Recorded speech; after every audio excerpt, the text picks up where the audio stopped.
कथा या चॅनलवरती आपल्या सर्वांचे मनपूर्वक स्वागत. हिरण्यगर्भ एक कादंबरी. कथा ब्रह्मांड नायकाची श्री स्वामी समर्थांची. मागील 47 भाग आपण ह्या स्वामी समर्थांच्या कथा आणि चरित्र अगदी मनापासून ऐकत आहात, त्याबद्दल मी तुमची अत्यंत आभारी आहे. आपण सर्वांना जर या कथा चॅनलवरच्या कथा ऐकण्यास आवडत असतील तर माझ्या चॅनलला सबस्क्राईब करा आणि शेअर करा. भविष्यामध्ये इतर अनेक प्रकारच्या कथा आपणास या चॅनलवरून ऐकायला मिळतील. भाग 48. रत्नागिरी जिल्ह्यातील राजापूर तालुक्यातील बिलई या गावी हरिभाऊ तावडेंचा जन्म इसवी सन 1832 झाला. वडिलांची मोठी शेतीवाडी होती. हरिभाऊंना 8 भाऊ व 4 बहिणी होत्या. प्राथमिक शिक्षण झाल्यावर त्यांची अभ्यासातील गती व शिक्षणाची आवड लक्षात घेऊन पुढील 15-16 वर्षे मुंबईत शिक्षण घेतले व मराठी आणि इंग्रजी भाषेवर प्रभुत्व मिळवले. मुंबई महानगरपालिकेत नोकरी मिळाली. हरिभाऊंचा एक मित्र लक्ष्मण विनायक पंडित हा गोविंदराज माधोजी, जे श्री स्वामी समर्थांचे निस्सीम भक्त होते, त्यांच्याकडे भिक्षुक माश्रित म्हणून राहायचा. हे लक्ष्मण पंडित एका कंपनीच्या भागीदारीत बुडून कर्जबाजारी झाले होते. गोविंदराव माधोजी एका कान्होजी ब्राह्मणास घेऊन यात्रेस गेले. गाणगापूर व अक्कलकोटची यात्रा करून परत येताना त्यांना श्री स्वामी समर्थांनी चरणपादुका प्रसाद म्हणून दिल्या होत्या. परतल्यावर गोविंदराव माधोजींनी मावंदे घातले व लक्ष्मण पंडितासही बोलवले होते. यावेळी माधोजींनी अक्कलकोटात श्री स्वामी समर्थांनी काय काय लीला केल्या ह्याचे रसभरीत वर्णन तर केलेच व शिवाय सांगितले की या यतिवर्यांकडे कुणीही श्रद्धेने गेला तर त्याची इच्छा पूर्ण होतेच. गजानन श्रीधर खत्री व लक्ष्मण पंडितात मैत्री होती. हे खत्रीही नगरपालिकेतच नोकरी करीत. हरिभाऊंच्या बरोबरही या दोघांचा विशेष स्नेह होता. साध्या सरळ जगणाऱ्या या मुंबईच्या चाकरमान्यांना एकदम श्रीमंत होण्याकरता कोणीतरी सट्टा खेळू पाहण्याचा सल्ला दिला. हरिभाऊ व खत्रींनी आपल्या जवळील सर्व पैसे व अजून कर्ज घेऊन सगळेच अफूच्या सट्ट्यावर लावले. नेमके उलटे होऊन अफूचे भाव कोसळले व ते दोघे अक्षरशः कफल्लक झाले. दोघा मित्रांनी लक्ष्मण पंडितांचा सल्ला घेतला, जो आधीच कर्जाने गांजलेला होता.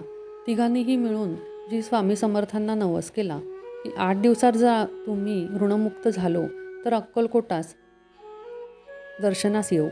तदनंतर खरेच 8 दिवसात चमत्कार होऊन अफूचे भाव आसमानास भिडले. मराठवाड्याचे कर्ज देऊनही त्यांच्याजवळ नफ्याचे 2000 रुपये उरले. नवस बोलल्याप्रमाणे तिघेही 300 रुपये बरोबर घेऊन अक्कलकोटला निघाले. अक्कलकोटास पोहोचून गणपतराव जोशांच्या घरी उतरले. श्री स्वामी समर्थांचा मुक्काम चोळप्पांच्या घरी होता. हे तिघेजण दर्शनास येताच स्वामी उद्गारले, व्यापार केला, तोटा झाला, मला नवस केला, 2000 रुपये नफा झाला, अभे आओ साले. तिघे मित्र श्री स्वामी समर्थांचे बोलणे ऐकून अचंबित झाले. कसेबसे दर्शन करून मुक्कामी आले. त्या रात्री चोरांनी त्या तिघांचे कपडे चोरून नेले. दुसऱ्या दिवशी परत तिघेजण स्वामींच्या दर्शनास आले व कपडे चोरीला गेलेले सांगितले. स्वामी म्हणाले, छान झाले, सुंठी वाचून खोकला गेला. स्वामी गजाननास म्हणाले, बाजारात जाऊन डोक्यास धोतर बांध. लक्ष्मणास म्हणाले, रुमाल घेऊन डोक्यास बांध. आणि हरिभाऊंना मात्र आपल्याजवळ ओढून घेतले व म्हणाले, आपल्या कुळावर पाणी सोड व माझा सूत हो. हरिभाऊंना काहीच समजत नव्हते. त्यांनी स्वामींना नफ्याच्या 300 रुपयांचे काय करू असे विचारताच स्वामींनी स्वतःच्या पायास हात लावून पादुका करून आणाव्यास असे सुचवले. दुसऱ्या दिवशी द्वादशी होती. मित्र त्रिकुटांनी गणपतरावांना स्वामींच्या आवडीचे पदार्थ करण्यास सांगितले. त्याप्रमाणे नैवेद्यात बेसन लाडू, खीर, भजी इत्यादी बनवून श्री स्वामींना राजवाड्यात जाऊन नैवेद्य अर्पण केला. 3-4 दिवसांनी लक्ष्मण, गजानन व हरिभाऊ मुंबईस परत आले. मुंबईस परत आल्यावर तिघांनी नफ्याचे 125 रुपये वाटून घेतले. हरिभाऊंनी जेव्हापासून श्री स्वामी समर्थांची चालती बोलती ब्रह्ममूर्ती अक्कलकोटात पाहिली होती, तेव्हापासून त्यांचं चित्त संसारातून उडाले होते. नोकरीही करावीशी वाटेना. हरिभाऊंनी श्री स्वामींच्यासाठी चांदीच्या वेलबुट्टी असलेल्या सुंदर पादुका खरेदी केल्या व त्वरित दोन्ही मित्रांना घेऊन अक्कलकोटास पोहोचले. श्री स्वामी समर्थांचे दर्शन घेऊन त्या पादुका स्वामींसमोर ठेवता क्षणीच श्री स्वामींनी त्या पायात घातल्या. पुढचे सलग 14 दिवस श्री स्वामींनी त्या पादुका धारण केल्या होत्या. सर्व शिष्यमंडळींचा त्यावर डोळा होता. परंतु स्वामी म्हणत, हे माझे आत्मलिंग आहे, मी ते कोणासही देणार नाही. पुढे 14व्या दिवशी हरिभाऊ दर्शनास गेले असता त्यांना आपल्या समीप ओढून घेतले व म्हणाले, तू माझा सूत आहेस. सर्व सोडून बंदर किनाऱ्यावर जाऊन मोठा किल्ला बांधून ध्वजा उभी कर. हे माझे आत्मलिंग स्वरूप पादुका त्या किल्ल्यात मांडण्याकरता तुला देत आहे. हरिभाऊंचा आनंद गगनात मावत नव्हता. त्या आत्मलिंग पादुका त्यांनी मस्तकी धारण केल्या. त्या दिवशी रात्री श्री स्वामी समर्थांना हरिभाऊंना आपली छाटी कफनी देऊन सांगितले, आपला संसार लुटवून टाक व पुढच्या कामास लाग. हरिभाऊंनी निर्णय घेतला होता. त्यांनी श्री स्वामी समर्थांव्यतिरिक्त आता जगात काहीच दिसत नव्हते. त्वरित नोकरीचे त्यागपत्र दिले. पत्नी ताराबाईस सर्व सांगून घरातल्या सर्व चीजवस्तू लुटवल्या. ताराबाईने आकांत मांडला व विरोधही केला. परंतु हरिभाऊ आता कोणाचेही ऐकण्याच्या पलीकडे गेले होते. हरिभाऊंनी बायकोचे सर्व दागिने अगदी मणी मंगळसूत्रही करून लुटवले. तिच्या कल्पनेतल्या सुखी संसाराला सुरुंग लावला. कामाठीपुऱ्यातील आपल्या घरामध्येच आत्मलिंग पादुका ठेवून मठाची स्थापना केली. पुढे तेथून तो मठ कांदेवाडीत हलवला. वयाच्या अवघ्या 25व्या वर्षी असा सर्वसंग परित्याग करून बैरागी झाल्यामुळे आप्तजन व नातलगही टवाळी करू लागले. श्री स्वामी समर्थांच्या सेवेने हरिभाऊंना इतके वेडे केले होते की त्यांचा विरोध करणाऱ्या नातलगांचीच नव्हे तर आपल्या मातोश्रींचीही पर्वा त्यांनी केली नाही. हरिभाऊंची आई काकूबाईस भरल्या संचावर निखाऱ्यावर ठेवून बायकोसह साधुभुवा झालेला आपला मुलगा बघवत नव्हता. आपल्या मुलावर कोणी चेटूक केले असेल असे तिला वाटू लागले. कोणीतरी काकूबाई सटाण्याचा देव मामलेदारांचे नाव सांगितले व ते भल्या भल्यांचे भूत उतरवतात असे कळल्यावर काकूबाई सटाण्यास धावल्या. देव मामलेदारांसमोर हात जोडून प्रार्थना करून सांगू लागल्या, माझ्या लेकरावर कोणी चेटूक केले आहे. भरल्या संसारावर पाणी सोडून साधू वैरागी झाला आहे. देव मामलेदार हसू लागले व म्हणाले, होय, तुझ्या मुलास भूत लागले आहे, पण ते तसे नाही, अतिशक्तशाली ब्रह्मभूत आहे व ते देवांनीही सोडवता येणार नाही. बिचाऱ्या काकूबाई निराश होऊन परत फिरल्या. स्वामी सुतांकडे आता मुंबईत केवळ हिंदूच नव्हे तर पारशी, यवन, जैन व अन्य 18 पगड जातींची सर्वच भक्तिमंडळी येऊ लागली. श्री स्वामी समर्थांच्या आत्मलिंगासमोर विविध नवस बोलू लागले. त्यांचे मनोरथही पूर्ण होऊ लागले. स्वामी सुतांच्या उपदेशामुळे श्री क्षेत्र अक्कलकोट येथे जाणाऱ्या भक्तांची संख्याही वाढू लागली. इसवी सन 1870 स्वामी सुतांनी अक्कलकोटात श्री स्वामी समर्थांच्या जयंती सोहळ्यास प्रारंभ केला. आपल्या मठातील श्री स्वामी समर्थांची भक्ती समाजाच्या पार तळागाळातील अखेरच्या घटकापर्यंत पोहोचावी अशी स्वामी सुतांची मनापासून तळमळीची इच्छा होती. ते स्वतः श्री स्वामी भक्तांच्या भक्तिमय भजनात देहभान हरपून नाचत असत. अनेक रसाळ अभंगांची रचना आपोआप त्यांच्या मुखातून बाहेर पडू लागे. वेळोवेळी स्वामीसूत अक्कलकोटची वारी करून श्री स्वामी समर्थांचे दर्शन घेत व सेवेतच राहत. एकदा श्री स्वामी दर्ग्यापुढे असलेल्या चिंचेच्या पारावर बसले होते. स्वामीसूतसुद्धा अक्कलकोटातच होते व त्यांचा मुक्काम मुरलीधराच्या मंदिरात होता. रात्री 9च्या सुमारास मुंबईहून द्वारकानाथ आबाजी वकील सपत्नीक दर्शनास आले. श्री स्वामी पलंगावर पडूडले होते. वकील साहेबांनी स्वामींच्या समोर कापराच्या वड्या पेटवल्या होत्या व हात जोडून उभे होते. वकील साहेबांना संतती नव्हती व ते स्वामींच्या जवळ अपत्य लाभ मागण्यासाठी आले होते. स्वामींनी अंतर्ज्ञानाने आधीही हे ओळखले होतेच. श्री स्वामी वकिलावर गरजले, बडा आया बेटा मांगने, पहले मेरे हनुमान के तरफ देख, अंधेरे में बैठा है मुरलीधर के मंदिर में. वकील साहेबांना अर्थबोध झाला नाही, परंतु भुजंग हा सेवेकरी धावत मुरलीधराच्या मंदिरात जाऊन आला व वकील साहेबांना सांगू लागला, तुम्ही आधी मुरलीधराच्या मंदिरात जा, तेथे स्वामीसूत अंधारात बसले आहेत, त्यांच्या दिवाबत्तीची सोय करा, मगच श्री स्वामी समर्थांची तुमच्यावर कृपा होईल. वकील साहेब लगेच मुरलीधरांच्या देवळात गेले व तेथे त्रिपुरी पौर्णिमेप्रमाणे पणत्यांची रोषणाई करून स्वामी दर्शनास परत आले. श्री स्वामींनी वकील साहेबांना फुटाण्याचा प्रसाद दिला व म्हणाले, अब तुम्हारी मनीषा पुरी होगी. कालांतराने त्या दाम्पत्याचे मनोरथ पूर्ण झाले. श्री स्वामी समर्थ आपल्या स्वामीसूतास कधीकधी हनुमान तर कधीकधी चंदूलाल म्हणूनही संबोधित. बऱ्याच वेळा मुंबईकडून येणाऱ्या भक्तांना स्वामीसूतांच्या मठात जाण्याचे सुचवित. एकदा श्री स्वामी समर्थांची स्वारी खासबागेत बसली होती. स्वामीसूत श्री स्वामींच्या भेटीसाठी आले होते. स्वामीसुताने नेहमीप्रमाणे श्री स्वामींना नमस्कार करून पायावर डोके ठेवताच मानस सरोवर काठी योगीराजांनी शिकवलेला ओंकार ध्वनी कानात गुंजू लागला. त्यांचे सर्वांग रोमांचित झाले. श्री स्वामी समर्थांनी त्यांना प्रेमाने जवळ घेतले, कुरवाळले आणि म्हणाले, बेटा, तुझे कार्य समाधानकारक चालले आहे. आता लवकरच अवतार संपवण्याची इच्छा आहे. तू ध्वजा उभारली आहेसच. आता माझे कार्य तुला पुढे चालवावे लागेल. स्वामीसुतांना श्री स्वामींचे बोलणे ऐकून अंगावर वीज कोसळावी तसा धक्का बसला. डोळ्यातून अश्रू वाहू लागले. काय बोलावे हेच सुचेना. आपले सद्गुरू सगुण रूपात दिसणार नाहीत या कल्पनेने त्यांना अतीव दुःख झाले. श्री स्वामींची आज्ञा घेऊन स्वामीसूत मुंबईस परत आले. गुरुरायांच्या आधीच आपण आपला देह विसर्जित करावा असा दृढनिश्चय स्वामीसूतांनी मनात केला. त्रिकालज्ञानी परमात्म्यास याची जाणीव होतीच. श्री स्वामी समर्थांना त्यांचे मन बदलायचे होते. त्यासाठी त्यांनी हरिभाऊंना अक्कलकोटास यावे असा निरोप पाठवला. परंतु हरिभाऊ आले नाहीत. शिवबाई स्वामीसुतास घेऊन येण्यासाठी मुंबईस पाठवले. नंतर श्रीपाद भट व कृष्णप्पा यांनाही श्री स्वामींनी स्वामीसुतास घेऊन येण्यासाठी मुंबईस पाठवले. परंतु स्वामीसूत बदले नाहीत.